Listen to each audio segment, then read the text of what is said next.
So what do you think about the concept of local food versus ancestrally consistent food? Even though sometimes like it might not be consistent with your genetics, but maybe you're living somewhere where there's a lot of fruit and Yeah. like it kind of aligns with where you are in the moment, type thing. Let's say someone is Scandinavian or whatever and your ancestors didn't really eat fruit, but you're living in Mexico. Are you gonna drink Yeah. coconut water?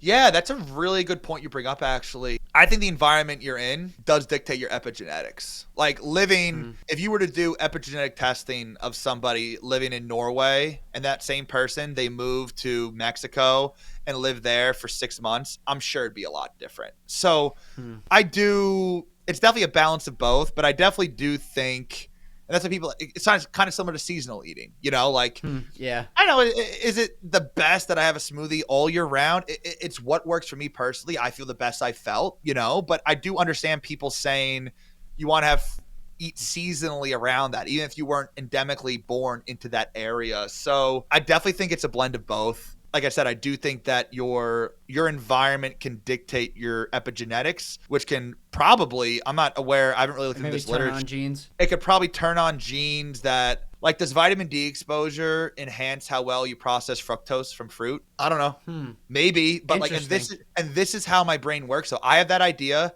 I look it up and I start finding evidence of that. And that's how that was just the beginning of some new. And after this, I'm going to look into that because I'm curious now. And then I'll find some indirect data. I doubt there's a perfectly controlled study for it. But I'm not evidence-based. I'm science-based. Evidence-based is we only take, the human data, this and that. I'm science-based. So if I see science that makes sense to me, I'll come to that hypothesis. At the end of the day, remember, I'm a scientist, not a medical doctor. I'm all about hypotheses and testing hypotheses.